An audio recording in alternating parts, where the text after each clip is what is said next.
What is up, everybody, and welcome to Fantasy Baseball today on a Wednesday, July 29th, a Scott White Wednesday. Why do you ask that? Well, it's just me and Scotty here, just the two of us, Scott, and specifically because your guys, they homered last night, J.D. Davis and Nick Castellanos. We've got a couple of days in a row now. We had Mark Canha on Monday night. We had Castellanos and J.D. Davis on Tuesday. It's a Scott White Wednesday. What's going on, Scott? I am doing good. I was keeping an eye on this Merrill Kelly start because he had a no-hitter going through 6 1/3 innings, but it was just broken up on a Rougned Odor home run. So that is one bit of hyperventilating we won't need to do, at least not as loudly. We may still wax poetically about Meryl Kelly and what seems like some encouraging signs from him, but we'll get into that in a bit. Yes, we shall get into that in a bit. Got a little bit of a new segment coming up later on. Let us know what you think about it. Today on the show, we're going to get you the latest scheduling updates regarding this COVID situation with the Miami Marlins. We've got some Worryometer Wednesday. We've got some buy or sell. And then we're obviously going to recap as much of Tuesday night's action as we possibly can. Continue to send us your emails, fantasybaseball@cbsi.com.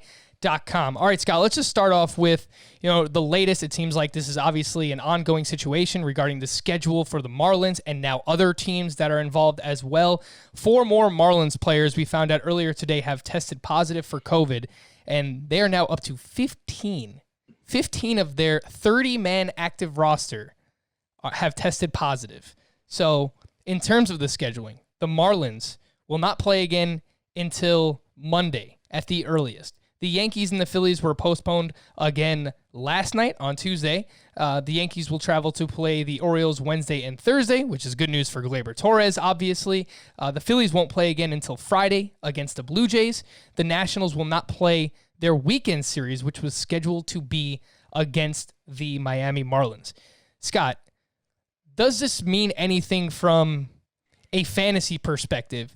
And I want to ask, should we be changing things in season here?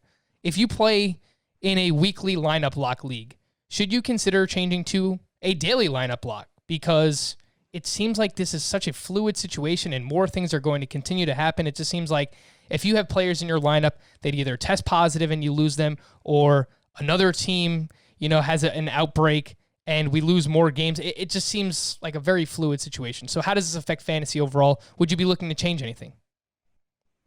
No, I wouldn't. That's a pretty big change to make, going from weekly to daily. And look, it's one team that this has happened to, right? Since Friday, there have been over 6,000 tests conducted, MLB reported, and the only positives were these 15 for the Marlins. So, I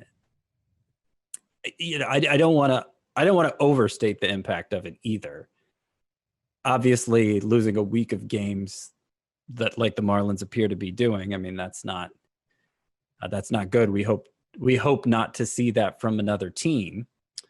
We still don't know exactly who has tested positive. We've heard Miguel Rojas is among them, but we don't know exactly which players. So I'm not even sure who to downgrade in response to this. I mean, you could make the case downgrade the whole team because they're losing a week, but if it is a weekly lineup league, then it's kind of too late for that to have for you to adjust to that anyway. So yeah, I'm not really sure what to do about this from a fantasy perspective, at least not until we have more information on who has tested positive and whether or not they have symptoms and how much time we think they're going to miss. But in terms of changing the rules, the setup for the league, I wouldn't do that. One thing I might be open to, and only if the league almost unanimously is open to it, is adding more IL spots. If you hadn't already done that going into the season, like we recommended you do that anyway.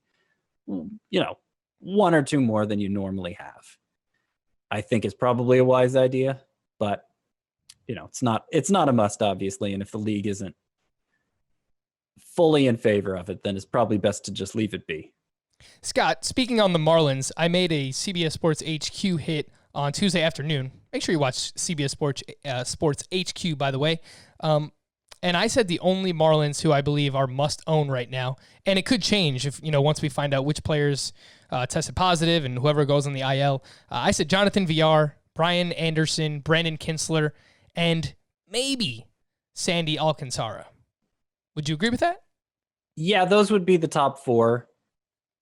And really the only one universally, no matter the league size, no matter the scoring format, is probably VR, right?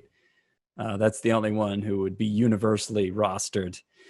Jesus Aguilar has gotten off to a hot start, and I was starting to get interested in him, but only in leagues where you really need another first baseman, corner infielder type.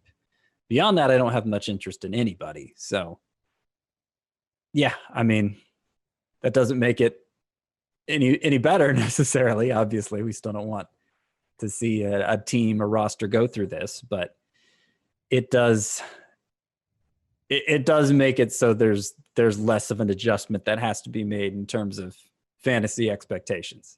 We mentioned the Phillies and how they were affected by this. They're not going to play again until Friday, and that will come against the Toronto Blue Jays. And according to Todd Zolecki, who covers the Phillies for MLB.com, he said that their rotation this Friday will be Aaron Nola, Zach Wheeler, Jake Arrieta, Zach Eflin, Vince Velasquez. So, Scott, we saw that report regarding Spencer Howard potentially starting this Friday. So it looks like either that was not a true report or they're going to wait until there's another spot open in the rotation because everything kind of got pushed back. Yeah, that report struck me more as a beat writer thinking out loud. I'm not even sure it was a beat writer who wrote it, frankly. I didn't recognize the thumbnail on the article. But yeah, that's there's no need for Spencer Howard now because everybody's going to be rested after taking those 2 days off. So if nothing else, Spencer Howard's debut is pushed back. If you stashed him already, probably not wise to drop him because somebody else is going to scoop him up. You already won the race to him, so just accept your win and be patient. You probably weren't going to activate him for his first start anyway. Yeah, fair enough. Lots of upside with Spencer Howard. Excited about Nate Pearson as well. It's Nate Pearson Day. Well, you guys know the deal by now. We're recording this Tuesday night. It's the Wednesday morning podcast. It's Nate Pearson Day. It's Scott White Wednesday, whatever you want to call it. All right, a new segment that I came up with. Let me know what you guys think about this. Send us an email, fantasybaseball@cbsi.com. The oh my goodness gracious player of the night. Take it away, Susan. Oh my goodness gracious. So, Scott, this can either be positive, it could be negative, just the OMG. Which player, or even a situation, caught your eye most Tuesday night's action? Well, I'm not going to steal yours, but we'll talk about him in a minute. I'm going to go with Oliver Drake. Hate the Drake, right? He got another save. Diego Castillo is back from paternity leave, so you can't blame his absence. Nick Anderson worked earlier in the game, as has been the usual for him this year. Jose Alvarado, I think he worked yesterday. I don't know if he needed a day off or not. He didn't pitch, but I believe bottom line is the Rays have two saves. 4 games for Alvarado. What was that? I believe he pitched 2 of the first 4 games for Alvarado. Okay. Yeah. Bottom line is the Rays have 2 saves, and they're both Oliver Drakes. So it makes you wonder if this is the plan. Maybe not every single time, just because that's not the way the Rays operate. But if he's more likely than not going to be the one left to clean things up at the end, to lock down the lead at the end. And I don't think he's ill-equipped for it, frankly. I mean, you look at his numbers last year, he's a great splitter, and 3.21 ERA, 0.98 whip, 11.3 K per 9. I mean, the Rays have a way of just manufacturing these bullpen aces, which is what kind of part of the reason why it's hard to single out who is the best and who's going to be in line for saves. But Drake is a deserving candidate, I think. At this point, I'd certainly dump Diego Castillo for him. I don't know if I'd dump Nick Anderson for him because Anderson's ratios just were on the level of Josh Hader in the second half last year. And if, in a points league, maybe there's no reason to hold on to Nick Anderson, but in a categories league, he's still worth keeping around for the ratios. But Drake, I think, is clearly at this point the leading saves target in the Rays bullpen, even if we can't say with certainty that he's the guy. Yeah, so on Tuesday night, Nick Anderson came in the game in the top of the 7th. The score was 5-1. There were 2 outs with runners on first and third, so he's being used in these high leverage situations. And then he gave up a hit, which made the game 5-2. Chaz Rowe pitched in the 8th. Oliver Drake pitched in the 9th. Phenomenal swinging strike rate last year for Oliver Drake, 16.8%. You mentioned the splitter. It's a very good one. Reminds you a little bit of, I'm not going to make the expectations too high here, but Kirby Yates. Kirby Yates is someone who, as a reliever, has a phenomenal splitter as well. So, definite interest in Oliver Drake. He's only rostered in 7% of CBS sports leagues. Scott, if you own Nick Anderson, would you make it even more of a priority to get Oliver Drake on your team? Would you try to have both of those guys? More so in a roto league. Yeah, I don't know that would matter to me so much, because you're not going to have a great deal of confidence in either being somebody you could plug in every week for saves. So how often do you want them occupying 2 lineup spots for you? I don't know that would move me to grab Drake, but anybody who's in a league where saves are scarce, I mean, Drake is near the top of the list of prospective ads. I'd still put him behind Anthony Bass of the Blue Jays, who is filling in for Ken Giles and has been officially declared the fill-in for Ken Giles. I'd put him behind Nick Birdie, who got his first save for the Pirates today. We talked about him yesterday as looking like he was probably in line for that role. He got his first save today, throws 98 miles per hour. That's what he averages on his fastball. And, he might not be able to go back-to-back very often because of his health history, but he looks like the intended closer for the Pirates, at least until Keone Kela returns, which who knows when that's going to be. Yeah, I have a bit of a take regarding that. I think if Birdie performs well in the closer's role, it's not a sure thing that Keone Kela is going to get the closer's job back when he returns. So something to keep in mind. Again, the rostership percentage for Drake is just 7%. That should be higher, especially with how many roto leagues are out there. Oh my goodness gracious, player of the night. Oh my goodness gracious. Meryl Kelly. You mentioned the name at the top there, Scott. Very efficient tonight. He's ridiculous. He gave up only 1 hit. That was a home run to Rougned Odor. 7 innings pitched, 1 earned run, 1 walk, 6 strikeouts for Merrill Kelly. The velocity basically in line with where it was last year, working the 4-seam cutter, changeup, and curveball. 11 swinging strikes on 86 pitches. Scott, when we were talking of Zach Gallen, we obviously meant Merrill Kelly, duh. That is who I meant. Yes. And here's the thing about Meryl Kelly, because I was not really paying him a second thought coming into the season myself. The overall stat line for him last year was pretty blah. He had stretches where he was useful in fantasy, but he seemed like a streamer type. And before Mike Leake opted out, it wasn't even clear Kelly had a rotation spot. But you look back at what he did last September, and it was pretty impressive. Last September, in 5 starts, Meryl Kelly had a 2.18 ERA, 103 WHIP, 9.5 strikeouts per 9 innings. And you think, okay, it's just a 5-start sample because it happened to come at the end of the year. Does it really mean anything more? And my assumption was it didn't. But you take a closer look at his pitches, how his pitches were actually doing month by month. He picked up 1 mile per hour on his fastball in September. And that seems to have carried over to this year, which he has now started out with 6 1/3 no-hit innings. Obviously the no-hitter was thwarted, but it's still been a great start for Meryl Kelly. And particularly in a year like this one, where pitchers they seem to be dropping like flies, and the ones who are healthy, they're not going 7 innings first time out like Kelly just has. I think he's pretty high on the list of prospective pickups there at pitcher. I don't think his ceiling is exceptional. I don't think he has like top 20, top 30 potential at the position, but I think he could be a stable a stable spot filler for you in your rotation, and better than we expected him to be coming in.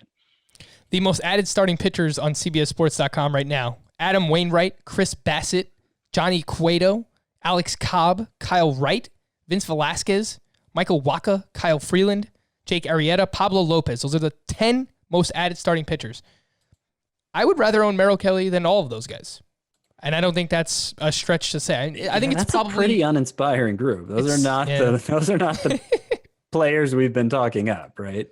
No, they are not. I think he's probably close with Johnny Cueto, but the win potential and the upside there, I think, is better with Meryl Kelly, obviously, than it is with Cueto. So, yeah, I mean, to calibrate it myself, I would obviously put him behind like Ross Stripling, because Ross Stripling is like the top of the list among pitcher pickups this week.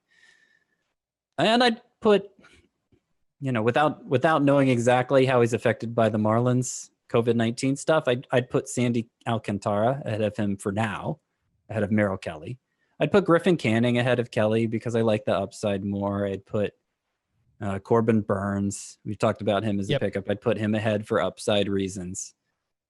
But when you get into like the Tyler Chatwood range, I don't think Chatwood really has anything on Kelly. I don't think they're far off. The point where I'd start to think about him. I think they're probably in the same range right there. And I have added Chatwood in quite a few leagues, so I'm going to hold on to him for now. But Kelly is, I would say, better than all those most added pitchers that I mentioned. But I do agree with the list that Scott said. The Striplings, the Corbin Burns, I still would rather have those guys over Merrill Kelly. You mentioned the name Ross Stripling, Scott, and his teammate, Alex Wood, was placed on the IL with shoulder inflammation. You hate to see that. And apparently Clayton Kershaw is a, quote, possibility to start Friday versus the Diamondbacks. I saw you tweeting about this, Scott. Dustin May, that means he might remain in the rotation. He is 63% owned. Would you rather own Dustin May or Merrill Kelly? I think I'd rather own May, but I'm still unsure how this is going to shake out, because I tweeted that out before I saw Dave Roberts' comments on the Wood injury. He said he's had some shoulder soreness for weeks, but it was something they thought he could work through. And then based on the way that first start went, how he felt after it, they decided to go ahead and sit him down for a short stretch. But it sounds like it'll only be a short stretch. I think one of the things Roberts pointed out was that they noticed his arm angle had changed, compensating for the injury, and that wasn't something they wanted to happen. So that's as much why they decided to put him on the IL as anything else. So it might only be a turn or two we're talking about here for Wood, which of course isn't nothing, but it's not a Corey Kluber situation. It's not even a Justin Verlander situation, I think, where you're not sure you're going to get anything from him rest of season. Now, that doesn't mean you can't drop Alex Wood, because obviously he wasn't on the level of an ace coming in, but we were excited about his potential. And the most discouraging part about the way his first start went was he didn't see that velocity spike we were promised in spring training, that he showed in 2017 when he was an all-star. And it's probably that didn't show up in that first start. Well, if your shoulder wasn't feeling right, that's a reasonable excuse for it. So, I wouldn't be afraid to drop Alex Wood if that's what it took to open up a roster spot, but I'd rather put him in an IL spot if that's a possibility. I still have some hope he can salvage this season. And as for Dustin May, they'll find a way for him, I think, if he's good enough. I don't think that first start against the Giants, where he gave up 7 hits in less than 5 innings, he'll have to be better than that. But the talent is very impressive, and I'm usually, even in this short season, it's early enough that I'm usually going to side with the upside over the assurances. So I would like to have Dustin May, I think, over Meryl Kelly. Some news and notes. Juan Soto has received back-to-back negative tests. This is a very weird situation that's going on with Soto from MLB's labs, and is now just waiting to be officially cleared. The timeline doesn't really add up, in my opinion, considering he tested positive just last week. But hey, look, as long as he tests negative and he clears all the protocols, let's get Juan Soto back as soon as possible. And I will just address that I was offered Giancarlo Stanton for Juan Soto in the For the People League, Scott, so I feel like I need to defend myself here. But we are in the midst of a very long scoring period, so I figured, why would I jump the gun and trade Soto in the middle of this first period if he can potentially be back by next week? So if he's not, then I'll think a little bit harder about it. Because we talked about it on the podcast. You and I both said we'd trade Soto for Stanton at that point. Did the guy just offer Stanton too late after that first positive test or that first negative test had already come in for Soto? He offered it like a day or two ago. Or did you just change your mind? No, he offered it a day or two ago, and it's just we already started hearing whispers about like Soto potentially returning by then. So I'm kind of taking it day by day. Let's see what happens. I mean, that's the best case scenario. I think even in leagues where you split off that first weekend as its own separate week, and missing only 2 scoring periods for that COVID-19 positive case, you can't ask for much better than that. Absolutely. So let's play it, by ear when it comes to Juan Soto. Chris Bryant, DNP Tuesday, dealing with a mild left elbow issue. Anthony Rizzo led off for the Chicago Cubs. Miles Michaelis is headed for season-ending surgery on the flexor tendon in his right arm. Sounds like the same injury he suffered back in spring training, if I'm not mistaken, Scott. Daniel Ponce de Leon will join the rotation in 12 starts in his career. A 3.67 ERA, a 1.26 whip, 53 strikeouts in 54 innings pitched. Daniel Ponce de Leon is 4% rostered in CBS. Any interest, Scott? I'm not disinterested. It depends. I mean, he'll need to wow me for me to actually make a play for him off the waiver wire. It's interest in kind of like a Chris Bassett sense, I guess, where you see the ratios and you're like, yeah, he could be okay. But, you're probably not missing out on much if you lose him to someone else either. Yeah, I'm going to put him in that Michael Wacha category from yesterday. Yeah. Put him on the watch list and see what happens. The Cardinals activated Giovanni Gallegos from the 10-day injured list. I believe he pitched in the 6th inning in Tuesday night's game. I don't think that they're going to throw him right into the closer's role, but Kim did struggle in his first save opportunity, so just another situation to pay attention to. Kyle Crick was placed on the 10-day injured list. We mentioned Nick Birdie already. He picked up the save on Tuesday night. Corey Knebel gave up the go-ahead home run in the bottom of the 8th inning. I am okay dropping Corey Knebel at this point. Christian Javier is lined up to start against the Dodgers on Wednesday. 23-year-old right-hander posted a 1.74 ERA with 170 strikeouts in 113 and 2/3 innings pitched last season in the minors. He is 7% rostered in CBS. Scott, I believe you mentioned the name Christian Javier the other day when I was, doing my my little Forrest Whitley bit. How interested are you in Javier? Moderately interested. So that comes out to 13.5 K per 9 he had last year.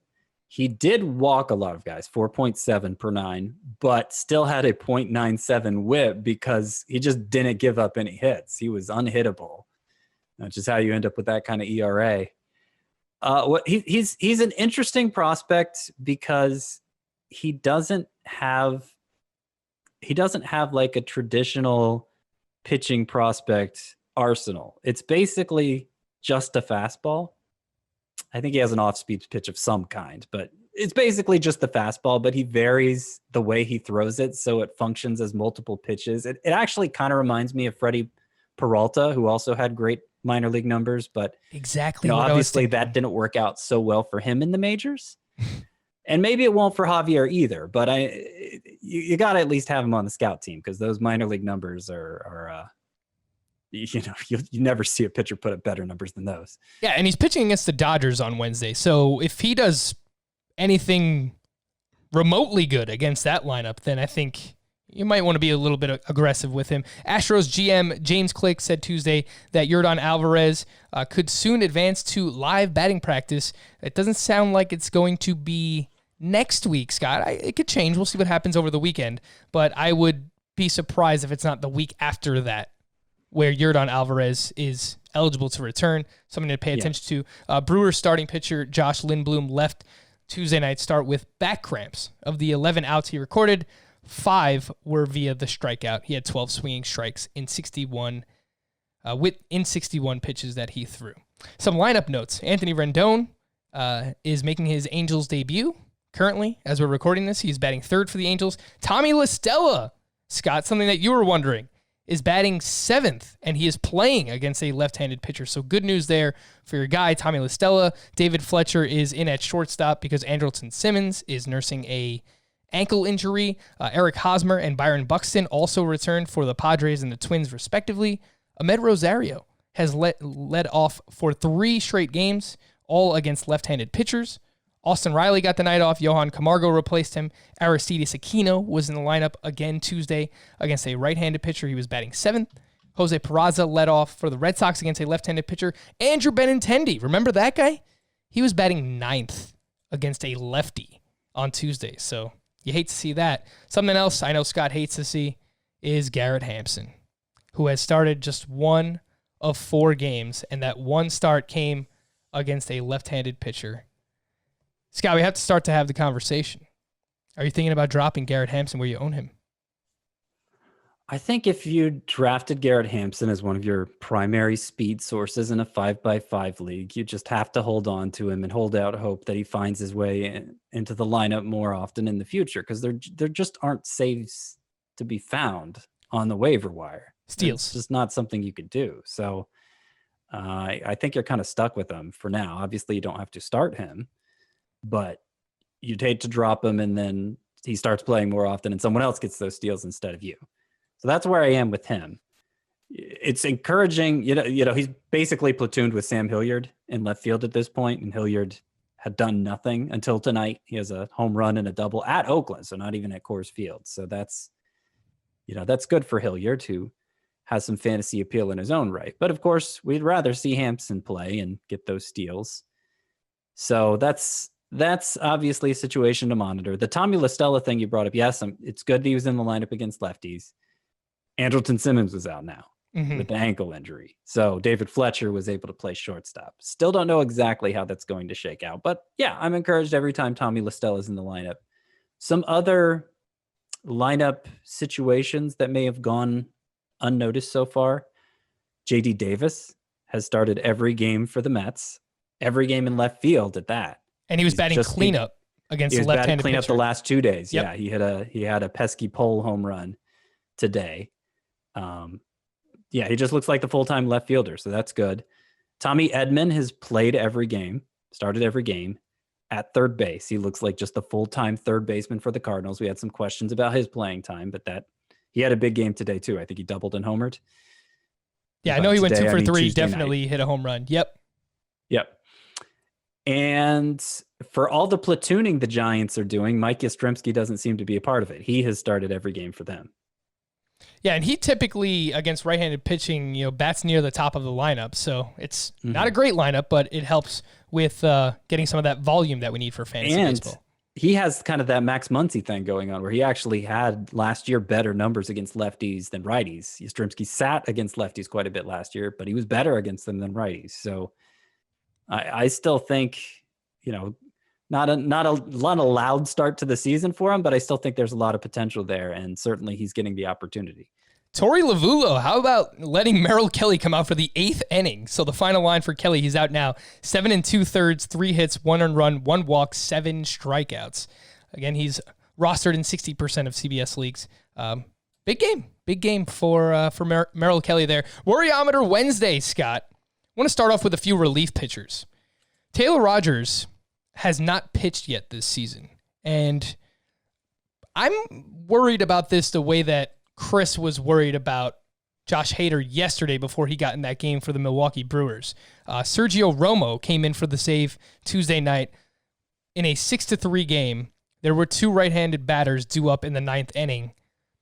Where is your level of worry when it comes to Taylor Rogers thus far? That's very interesting that Romo came in, because I was about to say Sergio Romo hasn't pitched yet this year either. Well, the Twins have been just blowing everyone out. They're just blowing everybody out. Yeah. That's interesting that Romo got the save instead of Rogers when Rogers could have used the work. It was a 3-run lead, but I mean, I don't see how, unless there's some kind of injury secret injury situation going on for Rogers. I don't see how you could look at this and say that, if nothing else, the Twins are planning on splitting up saves this year. It's worth noting that the Cardinals scored a run in the top of the 8th inning to make it a 6-3 game, to make it a save opportunity. So maybe Romo was already warming up in a 4-run game, and they just kind of let him come in for the save. I'm trying to look at this glass half full. I don't own Taylor Rogers anywhere, but I think if you are a Rogers owner, that's probably how you want to look at it. 1 to 10, Scott. I'm glad you brought that up, because that is the one way you could look at it and say it's not a split roll. And so maybe that's what's going on. But after the Twins acquired Romo, I think it was from the Marlins last year, they kind of had him split saves with Rogers. And then I think Romo got hurt and missed some time, and it became just Rogers' job again. So like I drafted Romo in an AL only league, thinking, okay, maybe I could get a handful of saves from him if they go back to that plan. So I think it's very much on the table here. I doubt Rocco Baldelli would have anything insightful to say on it after the game, but that's something we may be able to address tomorrow. So what's your level? 1 to 10 here, Scott. Worryometer on Taylor Rogers. 7. 7. All right. I'm going to put it at a 5 for now. I'm right there in the middle. Let's kind of see what happens here. Sean Doolittle might be a little bit more worried about him. He pitched in the 7th inning down 3-1 on Tuesday night. He averaged 89.3 miles per hour on the fastball. Last year, he was at 91. He was at 93 back in 2018. I texted Adam Azer about this earlier tonight, and he said he is done, period, done. Adam's analysis on Sean Doolittle, Worryometer Wednesday. Where do you set it, Scott? Yeah, that's probably an 8 or 9 for Sean Doolittle. I'm there with you, man. He was splitting saves down the stretch and in the playoffs last year, so I wasn't even sure he had any benefit of the doubt coming into the season. Yeah, I'm going to set it at a 9 as well. Look, they haven't had a save opportunity yet. I believe the one game that they won, Daniel Hudson did pitch in the 9th inning. That was against the Yankees. So, yeah, definite worry here about Sean Doolittle. Scott, you're wearing the Braves shirt. I am. Freddie Freeman had a golden sombrero on Tuesday night. He is batting 143. That was his first golden sombrero since August 5th, 2016. Worryometer Wednesday on Freddie Freeman. Well, he's actually on the back of my shirt here, so apologies, Freddie, for however that may have contributed to your performance today. Bad luck, Scott.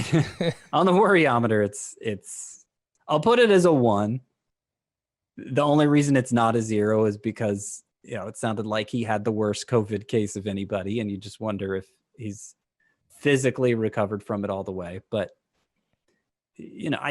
based on his performances, I didn't have any reason to really worry about him prior to a 4 strikeout game. And it just happens sometime. That's probably all this. It's probably nothing. He had been walking a ton.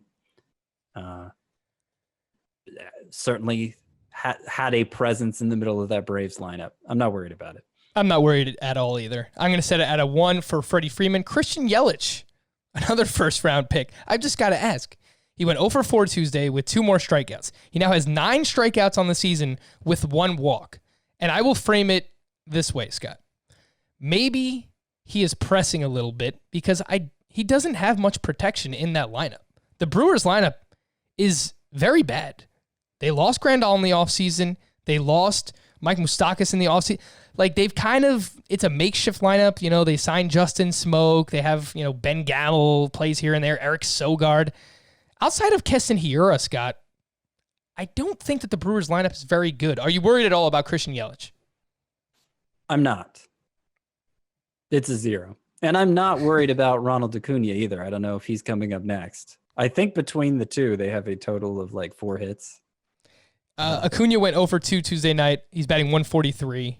He did walk 2 times, which you like to see, but he had another strikeout as well. Yeah, he's been striking out a ton too. I'm just not worried about it. I think it's just getting into the flow of things. I know Acuna's had issues with that in the past when he first got called up, and Like basically every time he moved up a level on the minor league ladder, he was slow out of the gate. You know, we ignore that stuff, but if you need the encouragement as an Acuna owner, then there it is. I'm going to set my worryometer for Christian Yelich at a 2, which is just slightly higher than Scott, but it's enough where I'm just not worried about it. I don't think the Brewers lineup is very good, Scott. So, I mean, I have not thought of it in terms of being bad or really anything less than good. I understand they went bargain hunting to fill some holes this offseason, though I like most of what they added. And so maybe that's coloring my view of things here. But you make an interesting case there. Adalberto Mondesi is now 2 for 21 on the season. He has 9 strikeouts and 0 walks. After the game, Mike Matheny was asked about the struggles of Mondesi to start the season, and he said, quote, "This is one of the most underrated players in the entire game of baseball. I don't think the baseball world has any clue, any idea how good this guy can be." Well, he hasn't been very good thus far, and as somebody who spent $34 on him in an auction last week in a 15-team league, doesn't feel great, Scott. Adalberto Mondesi, off to a very slow start. Yeah. Look, I mean, you had to know what you were getting into with Mondesi. He strikes out a ton. His bat skills are poor. He's going to have stretches like this. And in a 60-game season, you know, you can't necessarily count on it evening out. At the same time, you took him where you did because you thought he would lead the majors in steals. And I think he's still the odds-on favorite to lead the majors in steals, even getting off to this slow start. You can't steal first, Scott. What's that? You can't steal first base. You can't steal first, but I promise you he will have. So far, I think he's been on first base one time because one of his 2 hits was a double. I don't know. Maybe he reached on a fielder's choice or something that I can't see here. But he obviously hasn't had many opportunities to run. He will have more in the future, and I think he will steal a ton of bases. I can't promise it'll be with good numbers otherwise, but I wouldn't have promised that going in, which is why I'm not heavily invested in Mondesi. If you are heavily invested in him, though, you need his steals. You need to keep him in the lineup. You need to trust he will be a little better than this going forward. So I'm laughing here, Scott, because, you know, a name that I am personally worried about, and for Adalberto Mondesi, I'll set it at a 3. I'm not overly so worried you're even about less it. worried than I am because I went 4. Yeah, I think he'll be all right. It's just, yeah, again, his plate discipline, he is going to go through stretches. I think you're absolutely right about that, Scott. But Chris Davis, someone I've mentioned before, I'm looking at the box score right now. He's 0 for 3 with another strikeout tonight, 7 left on base. He's batting a whopping 000 across the board. Worryometer Wednesday for Chris Davis with a K, Scott. Listen, I felt like I was on my own among the fantasy analysis community by saying, you know what, guys, we can't be so sure that it was the hip injury that ruined Chris Davis last year. Like, he's pretty old. He has some bad contact skills himself. He does seem like he fits the profile of someone who would have a precipitous decline. And yet, even I say that to declare that a victory now would be confirmation bias. It's just too soon. It's just too soon to say. Especially with that batted ball profile. He's a guy who could have extended slumps too, just like Adalberto Mondesi. And you know what? It's so early that it's not even guys with that. It's not entirely guys with that batted ball profile who are off to that kind of start. Brian Reynolds, who has the opposite batted ball profile, a guy who is geared for batting average, he was hitless before today when he finally had 2 hits. So it's just too early to say. So Scott, you're not doing anything, rash with Chris Davis, right? You're not. No. I mean, I could see in 3 outfielder leagues, you could make the case to drop him because you're not that invested in him. He was a late round pick, obviously. But I even if you're dropping him, you're still keeping an eye on what he's doing from here because it could turn around quickly. So I'll put him as a 6 on the worryometer, but like he probably started out as a 4 or a 5 for me. Yeah, that's a good number. 5 or 6. I I'm just worried because I own so many shares. Scott, why didn't you tell me, why didn't you give me that breakdown before the season started when, before I drafted him everywhere, Scott? And now there's nothing I could do. I'm not going to drop him. I'm going to hold on to him for now. But you wouldn't do anything. You wouldn't drop him for like Yoenis Cespedes, right, Scott? I would not. I mean, Yoenis Cespedes isn't off to a great start himself. I think he struck out in 7 of his 14 at bats. He does have the home run and he has been playing a lot, but yeah, no, that's not a move I would be moved to make. All right, let's take a quick break here. When we come back, we will look at some buy or sell situations. Is there any players that we can buy? Is it too early to trade? It's something we could talk about here. I do want to quickly promote a few things, and they are that you should leave an Apple Podcast review. If you haven't already, we would really appreciate it. 5-star Apple Podcast review, and drop a question in there. We'll answer it on future podcasts. And also, you should tell a friend to listen to Fantasy Baseball Today. Just tell one friend. You don't have to tell the world. I know you don't want to tell your league mates about how great the show is, where you get all your sneaky nuggets of information and how you keep dominating your league. But tell one friend about Fantasy Baseball Today. All right, when we come back, buy or sell here on Fantasy Baseball Today.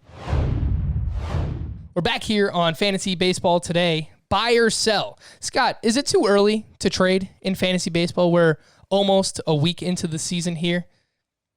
Is there just like a rule? Is there an unwritten rule? Are you already going out there and sending trade offers? It's never too early to trade in my mind. I love trading. I don't get to do it as much just because I'm in so many leagues. I tend to just trade in my dynasty leagues because I'm more invested in those teams, obviously, having worked with them for several years. But I like trading. It's difficult to trade, and it's especially difficult at this stage of the season. So if you are trading, you need to do so with extreme caution. You probably shouldn't be influenced by too much by anything anybody's actually done, except maybe trying the whole buy low, sell high trick. But if you're with a pretty savvy group, that doesn't work too often. So I don't know. I don't think it's probably something you can count on doing right now, but it doesn't hurt to try. Scott, you wrote an article on CBSSports.com highlighting your concern level for 16 shaky starting pitchers through the first couple of days of the baseball season. And 2 that stand out to me who are in the low category, and I believe they should be, are Jose Berrios and Lucas Giolito. Do you think there's any chance? Low in terms of concern level. Yes. Any chance you think you could acquire those guys on cheap? Probably not, right? Probably not. I think maybe you'd have an easier time with Giolito because I think most people who drafted him are aware of his history, what he looked like 2 years ago versus what he looked like last year. But the improvements he made last year, the increased velocity, the better changeup, those were still very much in play in his first start, even though he had a bad outcome against the Twins. So I haven't really lost any faith in Giolito. He's still 10th in my starting pitcher rankings. It's worth a try. Is there anyone in particular, outside of those 2 names that you would be looking to acquire right now?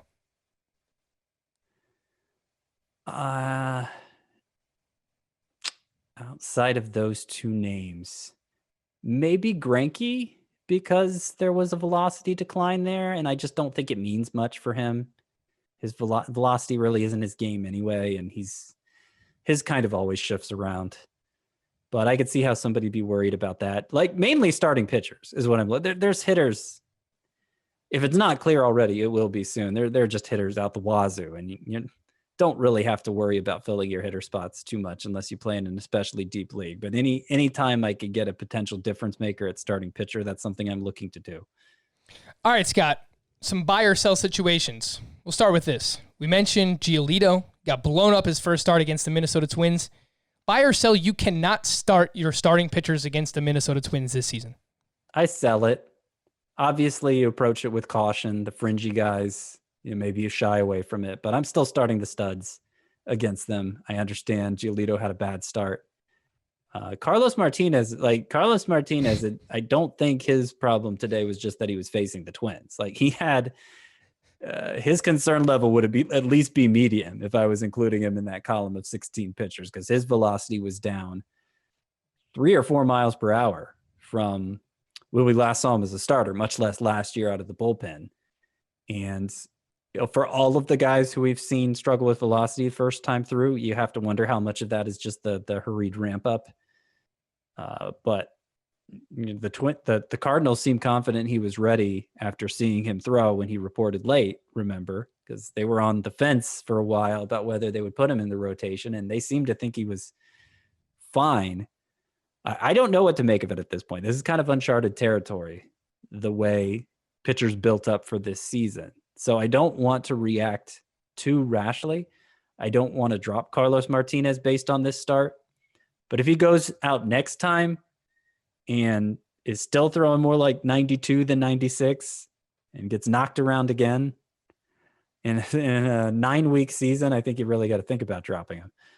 The final line for Carlos Martinez Tuesday night against the Twins: 3 2/3 innings pitched, 7 hits, 6 earned runs, 1 walk, and 2 strikeouts. The fastball velocity was 92.9 miles per hour on average. For his career, 95.5 miles per hour for Carlos Martinez. Scott, you mentioned you wouldn't drop him.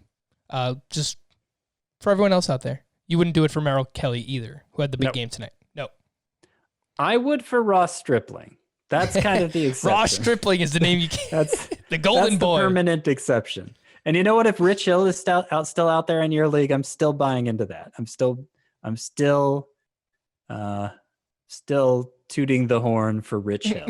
So those would be exceptions if you play in a league shallow enough or a league disinterested enough that those guys are still available. Ross Stripling is 73% owned, so it's getting up there, but should be 100%. Buy or sell, Scott? Aaron Cevalle is a stud.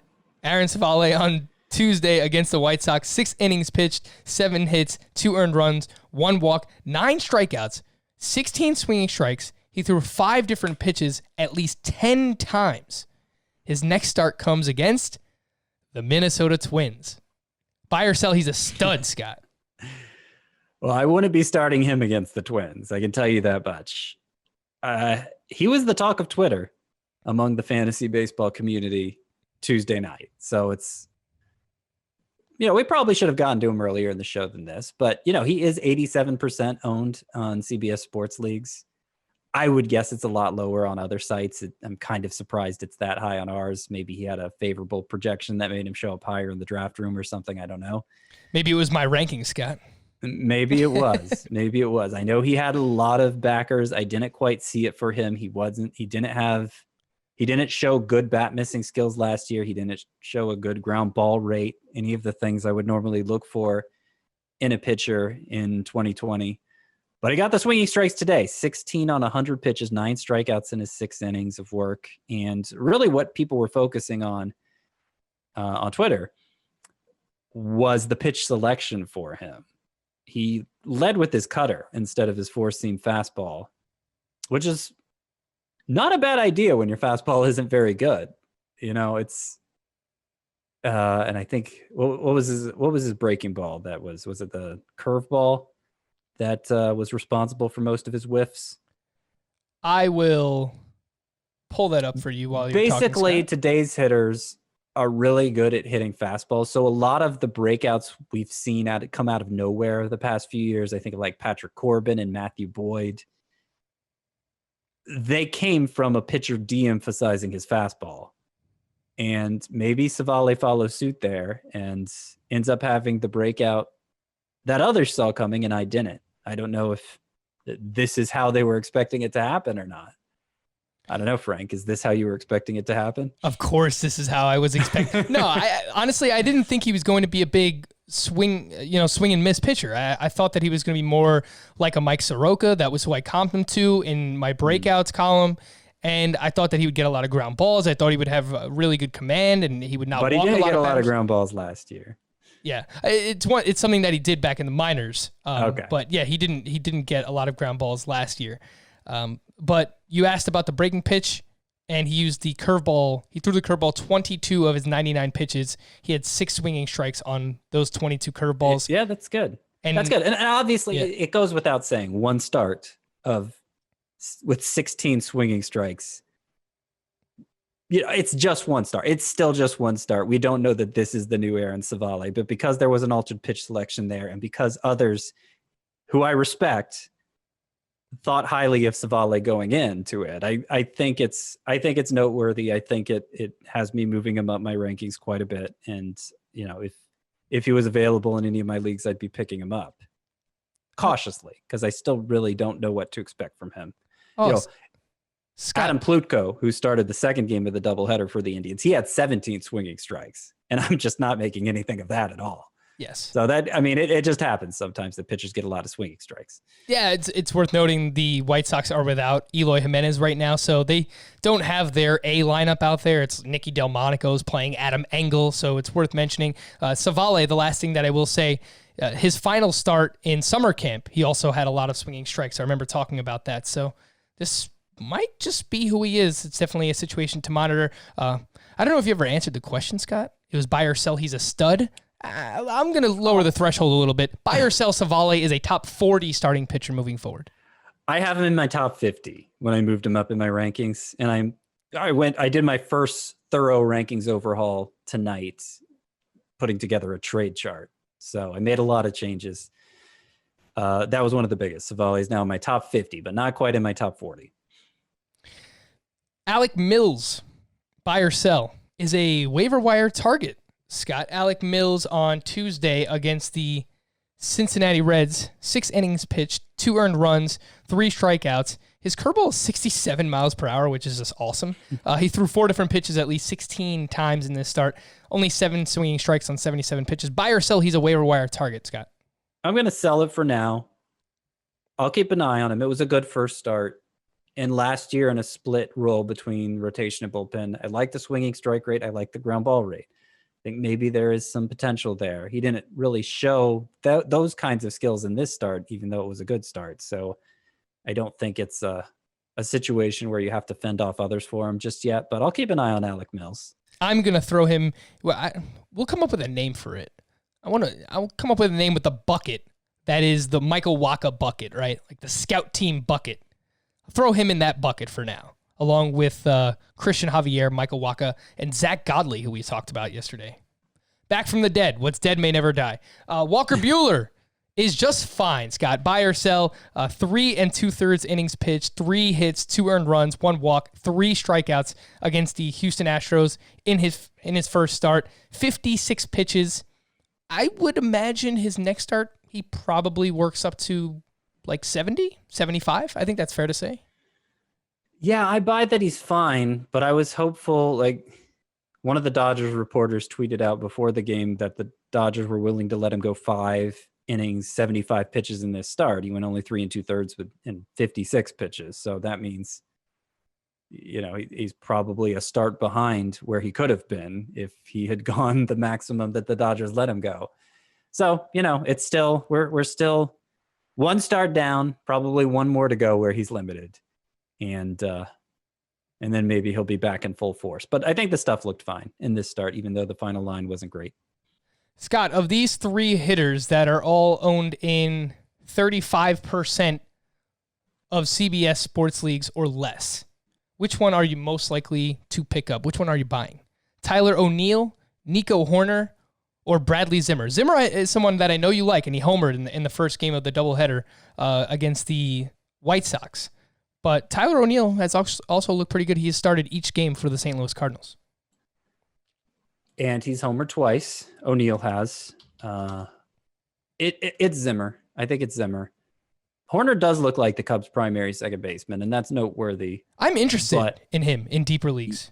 Sure. Yeah, I'm interested in all of them in deeper leagues. But the one who I think has the best chance of transcending the deeper league and becoming just a full-fledged fantasy stud is Bradley Zimmer, actually. If he can keep getting the playing time. Big summer camp, off to a great start now.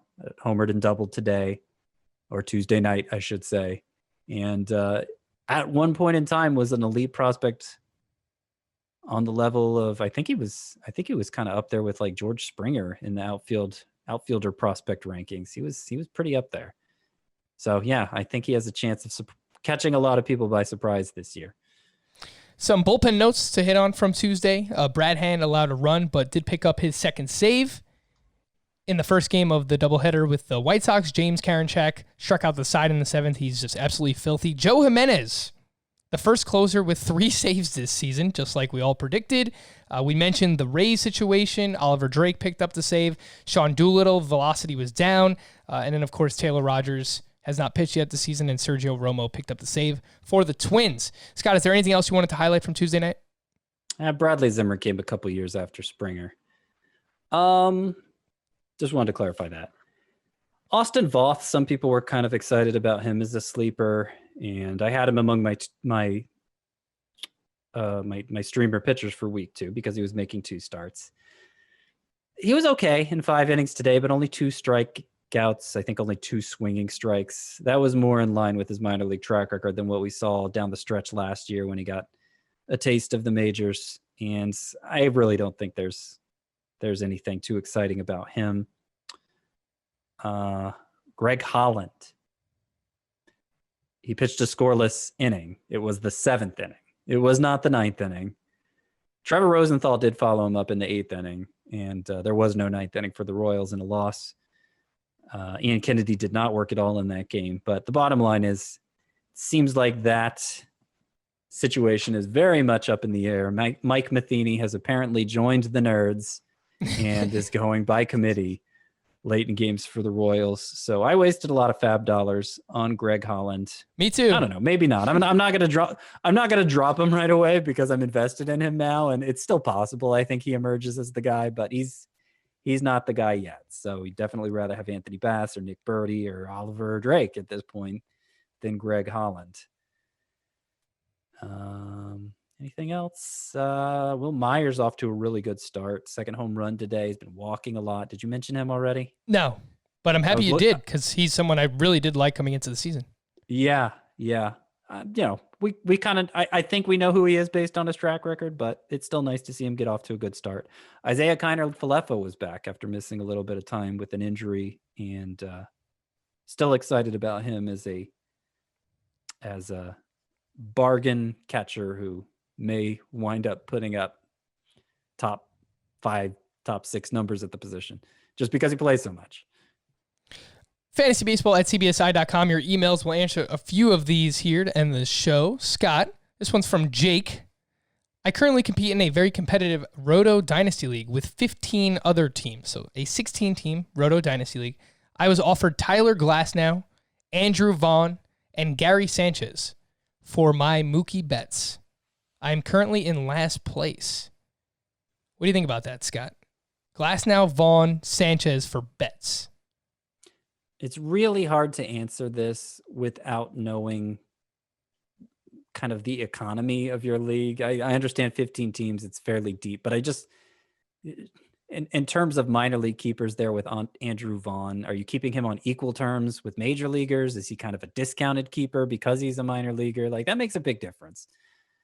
I just have to assume you're keeping him on equal terms based on the information you've given us. And I mean, that's a pretty good haul. It would take a haul to get bets. That's pretty good. I still think I'd stick with bets. Yeah, I would let other people in my league know that Mookie Betts is available in a dynasty league before I pull the trigger ever on a trade. This isn't a bad return. I think you're right, Scott. And we've talked about Vaughn as potentially having, first or second round value from a fantasy perspective in the future. I mean, that's like his ultimate upside if he reaches it. But I would just throw the name out there, Betts, and say, hey, look, best offer gets him. And you'll be surprised what some people are willing to throw out there. And say, I have a strong offer already. Yes. Because, people just might think you're looking to dump bets and it'll start lowballing you. If they know they have to beat somebody else, they might bring their best to the table. This next one's from Christian Deere, Peter, Ray, Winston, and Egon. Ghostbusters. Who are you going to call? Scott White. I'm very worried about Chris Bryant's start and have been offered Joey Gallo for Bryant straight up in a 12-team head-to-head categories league. Should I accept this trade? And Bryant is dinged up now with this elbow injury. Yeah. I have not moved him down based on this elbow injury, and what he's actually done at the plate means nothing to me at this point. Gallo got a steal Tuesday night. He has a home run. You know, whatever. I valued Bryant over Gallo, if only slightly, a week ago. So I'm going to continue to now. But it's in that format, specifically the categories league. It's a slim margin. So like, do what you want. It doesn't make a big difference to me. I'm trying to pull up my outfield ranks and see where I think I wound up having them pretty close. I had Chris Bryant as my 26th outfielder, and I had Joey Gallo at 29. So it's close enough. Bryant's dealing with the injury. I'm all right doing this deal. I would take Joey Gallo for Chris Bryant. This text was from Andy. Dear Rick, Willie, Roger, and Jake.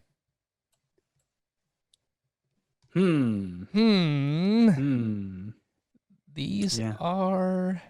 Oh, that's obviously... Major League? Is that what it is? Major League. Okay. Who's Rick, though? It's Willie Mays Hayes, Rick Vaughn. Roger Dorn. Rick Vaughn, Wild Thing. Oh, that was... Okay. Yeah. Okay. I never thought of him in terms of a Rick. He was just Vaughn. Lots of Joey Gallo trades right now. I was just offered Joey Gallo for Zach Gallen in my 6x6 Roto League, the extra hitting category being OPS. That definitely helps Joey Gallo. Trade Gallen away for Gallo. Nah. I mean, you know, I want all the pitchers I can get, but there is no draft I would have done where I would have taken Gallen ahead of Gallo. You know, except for maybe a points league, which this clearly isn't.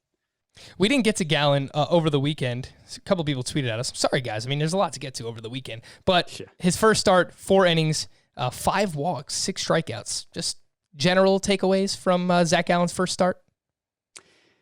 It's frustrating because the walk rate was the one area in his major league debut where he underwhelmed, and it was in stark contrast to who he was in the minors. It really came down to 3 starts he had where he just walked a ton of guys. And so maybe this is just something he does from time to time. It's not what you want to see, but it's not really changing my perspective on Gallen either. It's just based on what he went through last year. I mean, even with more than 4 walks per 9 innings last year, again, mostly because of 3 starts where he walked a lot of guys, he still ended up with great numbers. So I'm not changing my opinion based on that start. Yeah, me neither. And I'm not going to make this trade. I'm going to hold on to Zach Gallen. I used to work with Craig Mish, who covers the Miami Marlins, and he said, speaking with Gallen, while Gallen was still with the team, that he was really just kind of nervous about his first couple of starts, and that's why, you know, he wound up walking a decent amount. So maybe nerves got to him in his first start of the season as well with the Diamondbacks, but definitely something to monitor. We got to get that walk rate down for Zach Gallen. All right, Scott, first 2-man show in the books. Not bad. A lot of fun here on the show today, Scott. We're a couple of fun guys. That'll do it. Yeah, I'm a fun guy. That's Kawhi Leonard. If you couldn't tell. For Scott, I am Frank. Thank you all for listening and watching Fantasy Baseball today on our YouTube channel. We'll be back again tomorrow. Bye-bye.